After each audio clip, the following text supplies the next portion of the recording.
Welcome to दाद्या classes. हम कर रहे हैं 2025 सीबीएसई बोर्ड के प्रिपरेशन, जिसमें हम लगातार ला रहे हैं आपके लिए हिंदी की टेस्ट सीरीज़, मतलब जो प्रीवियस ईयर क्वेश्चन पेपर की टेस्ट सीरीज़ 2024 की, जिसमें हमने सेट ए पूरा कंप्लीट करा दिया है। इसमें जितने भी सेट्स थे वो सारे कंप्लीट हो चुके हैं। अब हम सेट बी पर हैं, जिसमें हम कर रहे हैं अब इसका सेट नंबर 2। ठीक है, बाकी सेट को हमने सेट 1 को करवा दिया है इसमें भी, और अब ये सेट 2 चल रहा है हमारा। ओके, चलिए इसको स्टार्ट करते हैं। 421 सेट का प्रश्न पत्र कोड है। चलिए अब ये हमारा हिंदी का पेपर, चलिए आगे बढ़ जाते हैं। ये देखिए, इसमें है हमारा गद्यांश, ध्यानपूर्वक पढ़ के आंसर करना है। खंड आ में, आज पूरी दुनिया में व्यापक जल संकट है। जल संकट के ऊपर है ये। चलिए इसके क्वेश्चन आंसर्स कर लेते हैं जल्दी से। ये है हमारे पहले में पहला, उपयुक्त गद्यांश में लेखक की चिंता का क्या विषय है? तो इसमें आंसर आएगा हमारा डी, बढ़ता जल संकट। दूसरा है गद्यांश के आधार पर ग्लेशियर के पिघलने का कारण है। तो क्या कारण है? गद्यांश के आधार पर धरती का बढ़ा तापमान। ठीक है, ए। फिर है थर्ड, उसे बुखार नहीं चढ़ता से अभिप्राय है। उसका आंसर है सी, उसका धरती का तापमान नहीं बढ़ता। फोर्थ है, निम्नलिखित में से नदियों और सभ्यताओं के बीच के रिश्ते के विषय में क्या असत्य है? तो इसका भी आएगा सी, नदियों के ना रहने से सभ्यता का अंत निश्चित है। फिर पांचवा है हमारा, 2/3 नदियाँ मैला ढोने वाली मालगाड़ी बन गई हैं।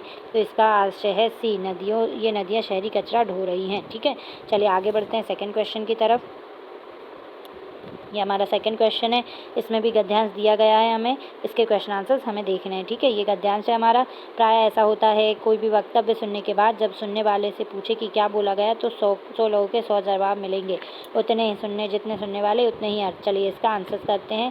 पहला है, कहे गए वक्तव्य का अलग अलग लोगों द्वारा अलग अलग जवाब क्यों मिलता है? तो इसका आंसर आएगा ए, प्रत्येक व्यक्ति द्वारा अपनी मन स्थिति के अनुरूप अर्थ लगाने के कारण। दूसरा है, गद्यांश के आधार पर लोगों के बीच विवाद का कारण है। तो इसमें आंसर आ जाएगा हमारा ए, कही गई बात का अर्थ ना समझ पाना। ठीक है, चलिए आगे बढ़ते हैं नेक्स्ट क्वेश्चन पे।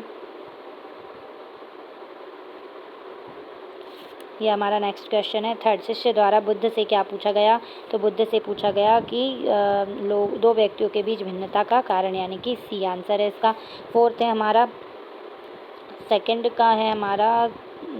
सेकंड के थर्ड में आएगा हमारा डी, है ना, कहीं एक ही बात के भिन्न अर्थ ग्रहण करने के कारण। ठीक है, डी है, कहीं एक ही बात के भिन्न अर्थ ग्रहण करने के कारण। फोर्थ है, गृहस्थ की चिंता का क्या कारण था? तो ये है बी, वाहन के ना मिलने की आशंका। पांचवा है, सुनने के लिए आवश्यकता है किस बात की? कि मन के शांत और स्वीकार भाव में होने की, डी। ठीक है, चलिए आगे बढ़ते हैं हमारे नेक्स्ट क्वेश्चन पे। तो नेक्स्ट क्वेश्चन है हमारा क्वेश्चन 3। इसमें भी देखिए 5 बहुविकल्पीय प्रश्न हैं, जिसको सॉल्व करना है 4 को। ठीक है, चलिए पहला है, तब उनके भाई की पत्नी ने रूखा सूखा खाना लाकर उनके सामने परोस दिया। इसमें इस पंक्ति में रेखांकित पदबंध का भेद है सी। ठीक है, क्रिया पदबंध। फिर है, गांव के कुछ पेटू और चटोर किस्म के लोग प्रसाद पाने के लिए वहां जुट जाते। इस वाक्य में विशेषण पदबंध का उदाहरण है। तो इसका आंसर है सी, पेटू और चटोर किस्म के। ठीक है, चलिए आगे बढ़ते हैं नेक्स्ट क्वेश्चन पे। ये हमारे थर्ड का थर्ड, इसमें आएगा, निम्नलिखित में से क्रिया विशेषण पदबंध का उदाहरण है। तो ये है ए, है ना, रमेशर के भाइयों ने रमेशर की विधवा को बहला फुसलाकर अब जमीन अपने नाम लिखवा ली। चौथा है, गांव के लोग उनके बारे में बहुत कुछ कहते सुनते हैं। तो इसका आंसर आएगा ए, क्रिया पदबंध है इसमें। फिर है पांचवा है, इलाके के मशहूर डाकू बुट्टन सिंह से उन लोगों ने बातचीत पक्की कर ली। इस वाक्य में संज्ञा पदबंध का उदाहरण है। तो इसका आंसर आएगा डी, इलाके के मशहूर डाकू बुट्टन सिंह। ठीक है, चलो चौथे पे पहुँचते हैं। इसमें है हमारे रचना के आधार पर वाक्य भेद करना है 5 में से 4। पहला है, निम्नलिखित में से उपयुक्त सरल वाक्य छाट कर लिखिए। तो सरल वाक्य कौन सा है? इसमें बी, मुन्नी बाई के लिए कोट का नया कपड़ा आया। चलिए आगे बढ़ जाते हैं फोर्थ के नेक्स्ट क्वेश्चन पे। ये हमारा फोर्थ का नेक्स्ट क्वेश्चन है, जिसमें है, सेकंड, जब तमाम बच्चे खिलखिलाकर हंस पड़े तो वह बिल्कुल मर गया। इस रचना के आधार पर वाक्य भेद है। तो ये वाक्य भेद है सी, मिश्र वाक्य है। ठीक है, इसका आंसर आएगा सी, मिश्र वाक्य। स्तंभ ए को स्तंभ 2 से सम्मिलित करना है क्वेश्चन थर्ड में, जिसमें स्तंभ 1 है, फारसी की घंटी बजते ही हमारी छाती धक धक करने लगती। और फिर है हमारा सेकंड, फारसी की घंटी बजते ही हमारी छाती धक धक करने लगती। जैसे ही फारसी की घंटी बजती वैसे ही हमारी छाती धक धक करने लगती। ठीक है, तो इसका आंसर क्या होने वाला है? तो इसका आंसर है हमारा थर्ड का ए। ठीक है, ए पहले का दूसरा, दूसरे का तीसरा और तीसरे का पहला। चौथा है हमारा, वाक्य में मिश्र वाक्य बताइए। तो इसमें भी है हमारा ए, बचपन की यादें मन को गुदगुदाने वाली होती हैं। पांचवा है हमारा, जब हम बहुत छोटे थे तो उनकी बोली कम समझ पाते। इस वाक्य का संयुक्त वाक्य क्या होगा? तो इसका होगा डी, हम बहुत छोटे थे इसलिए उनकी बोली कम समझ पाते थे। ठीक है, चलिए नेक्स्ट क्वेश्चन पे पहुँचते हैं। ये हमारा पाँचवा है, पाँचवा क्वेश्चन आंसर्स पे हैं अब हम। चलिए स्टार्ट करते हैं। यहाँ पर हमें समास दिए हैं, उसमें से भी हमें 5 में से किन्हीं 4 के आंसर्स देने हैं। ठीक है, चलिए दिख रहा है आपको। स्टार्ट करते हैं। पहला है हमारा शिवालय, इसमें कौन सा समास है? तो इसमें आंसर है हमारा डी, तत्पुरुष समास। दूसरा है देश निर्वासित, तो इसका आंसर है ए, देश से निर्वासित। ठीक है, तीसरा है निम्नलिखित युग्मों पर विचार कीजिए, तो इसमें हमें बताना है कि सही आंसर कौन कौन से हैं। तो इसका आंसर हो रहा है सी। ठीक है, तो इसमें आएगा पहले में थर्ड यानी कर्मधाराएँ, दूसरे में फोर्थ यानी कि हमारा आ जाएगा दूसरे का फोर्थ, ये द्वंद्व समास, ये आएगा फर्स्ट, ये आएगा सेकंड, और थर्ड में आ जाएगा हमारा थर्ड, तो यह अव्ययीभाव समास। थर्ड में थर्ड, थर्ड में फर्स्ट आएगा तत्पुरुष समास, और ये आ जाएगा हमारे फोर्थ का सेकंड अव्ययीभाव। ठीक है, चलिए आगे बढ़ जाते हैं। तो इसका अगर आपको ये समझ में नहीं आ रहा है तो आंसर है हमारा सिर्फ सी। ठीक है, फिर हम आगे बढ़ते हैं। मेघनाद समस्त पद के लिए कौन सा समास विग्रह आएगा? तो बी, मेघ के समान नाद है जिसका बहुब्रीहि। ठीक है, चलिए आगे बढ़ते हैं। नेक्स्ट क्वेश्चन फिफ्थ पे, तो ये हमारा फिफ्थ है, द्विगु समास है। तो द्विगु समास का उदाहरण क्या होगा? तो फिफ्थ का आंसर आ जाएगा हमारा 5वें का बी। ठीक है, इसका आंसर है नवनिधि, है ना। द्विगु जिसमें संख्यावाचक होता है वही होता है द्विगु, तो इसमें नव यानी नौ निधि, निधि की बात की गई है, नौ निधि की। ठीक है, चलिए अब आगे बढ़ जाते हैं 6वें पे, जिसमें मुहावरे दिए गए हैं, जिसमें से 6 में से कोई 4 करने हैं। ठीक है, चलिए पहला है मुहावरे और अर्थ के उचित मेल वाले विकल्प का चयन कर कीजिए। ठीक है, इसमें आंसर आएगा हमारा सी, नामो निशान मिटाना, सब कुछ नष्ट करना। सेकेंड है हमारा, उसका आंसर है कठिन परिश्रम करना या कठिनाई का अनुभव होना, इसके लिए मुहावरा है, इसका आंसर होगा हमारा बी, दांतों पसीना आना। ठीक है, तीसरा है लोहे के चने चबाने का मतलब क्या होता है? इसका आंसर है हमारा डी, कठिन कार्य करना या संघर्ष करना।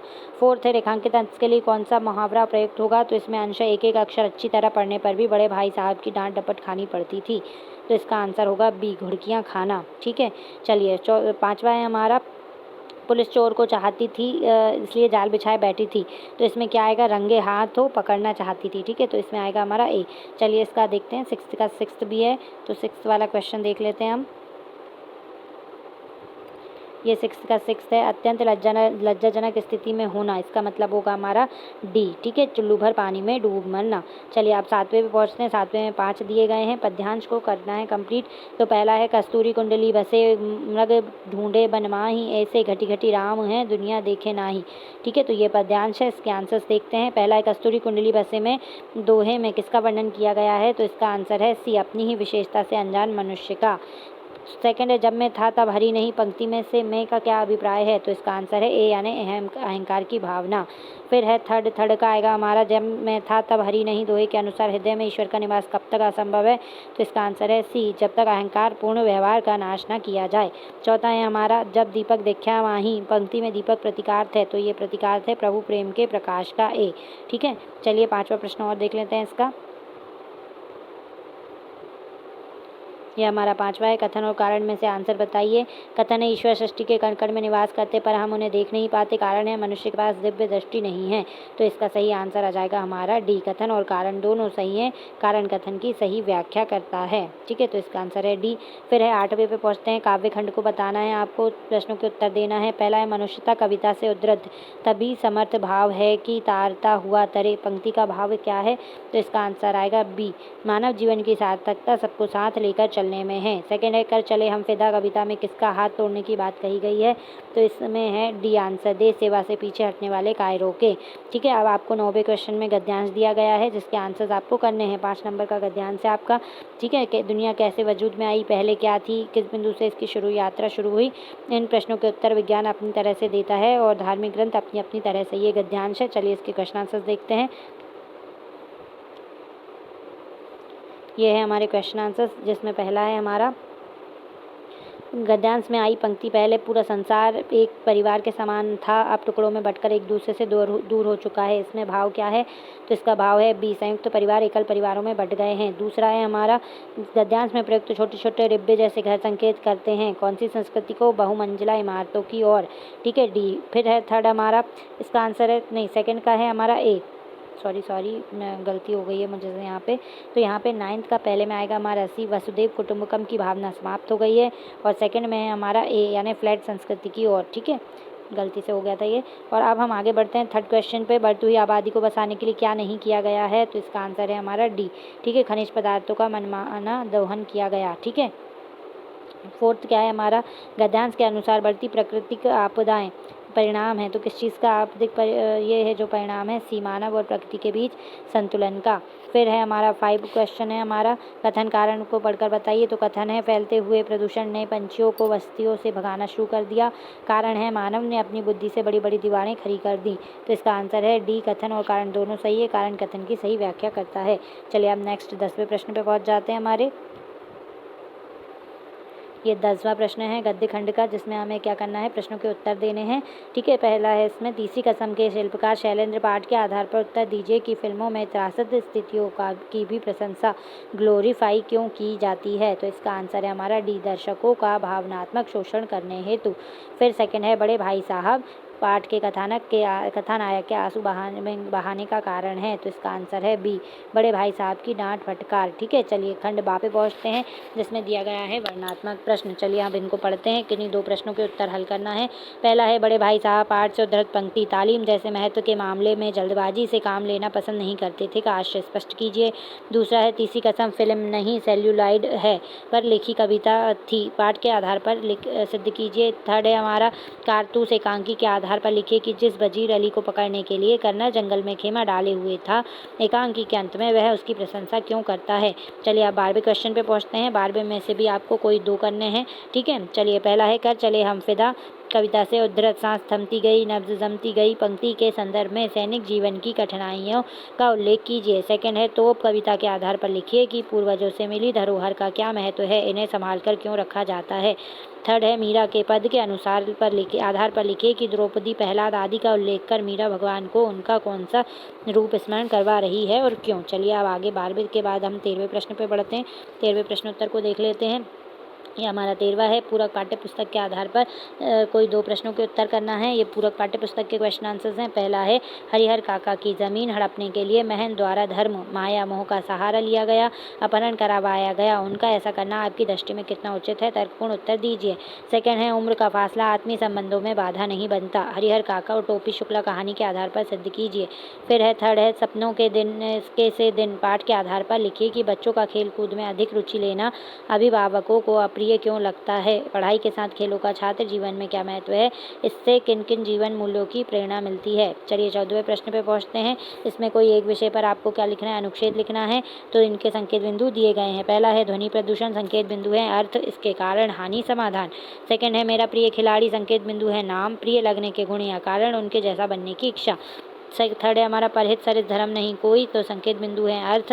सेकंड है, जीवन की सार्थकता, आनंद का स्रोत। चलिए आप 15वें क्वेश्चन पे पहुंचते हैं। ये आपको अथवा में 2 क्वेश्चन है, कोई एक करना है। पहला है, आपने आपको राजकीय माध्यमिक विद्यालय के छात्र कल्याण परिषद का अध्यक्ष रवि या रवीना मानते हुए अपने ही विद्यालय के सेवानिवृत्त प्रचारकों विद्यालय में आयोजित खेल दिवस के कार्यक्रम में अध्यक्ष पद हेतु आमंत्रित करने हेतु लगभग 100 शब्दों में पत्र लिखिए। फिर या फिर आपका नाम दीपक या दीपिका है, आपकी 10वीं कक्षा की अंकसूची कहीं खो गई है, अंकसूची की द्वितीय प्रति मंगवाने हेतु का बोर्ड को लगभग 100 शब्दों में प्रार्थना पत्र लिखिए। चलिए आगे बढ़ते हैं 16वें प्रश्न पे। यहाँ पे हमारा 16वां प्रश्न है हमारे सामने। इसमें से भी आपको कोई 2 में से कोई एक करना है। ठीक है, पहला है, अब अध्यापक आपके विद्यालय में आपदा प्रबंधन कार्यशाला का आयोजन किया जा रहा है। छात्र कल्याण परिषद के सचिव होने के नाते कक्षा 9 से 12 के सभी विद्यार्थी को इस कार्यशाला की विस्तृत जानकारी देते हुए लगभग 60 शब्दों में एक सूचना पत्र लिखिए। या फिर ग्रीष्मावकाश के दौरान आपके विद्यालय में छात्राओं के लिए आत्मरक्षा शिविर का आयोजन किया जा रहा है। शारीरिक शिक्षा अध्यापक की ओर से कक्षा 6वीं से 12वीं तक सभी छात्राओं को इस शिविर की विस्तृत जानकारी देने हेतु लगभग 60 शब्दों में एक सूचना पत्र तैयार कीजिए। ठीक है, दोनों में से कोई एक कर दीजिएगा आप।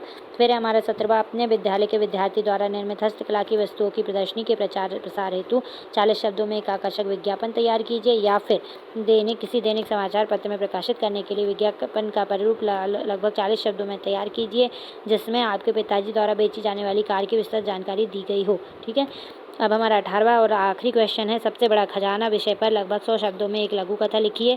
या फिर अपने नए गृह मकान में गृह प्रवेश के उपलक्ष्य में आयोजित प्रीति भोज में सम्मिलित होने के लिए अपने मित्र को ईमेल द्वारा निमंत्रण भेजिए, सपरिवार पधारने का आवेदन कीजिए। चलिए, ये हमारा 18वें क्वेश्चन के साथ ही सारे क्वेश्चन समाप्त होते हैं। इसमें अब आपको अगर हमारी और भी क्वेश्चंस चाहिए हों तो आप जाकर हमारे आद्या क्लासेस के चैनल पे जाकर देख सकते हैं, और ऐसे ही आप बने रहें और हमें समर्थन देते रहें। तब तक के लिए आपका बहुत बहुत धन्यवाद। राधे राधे।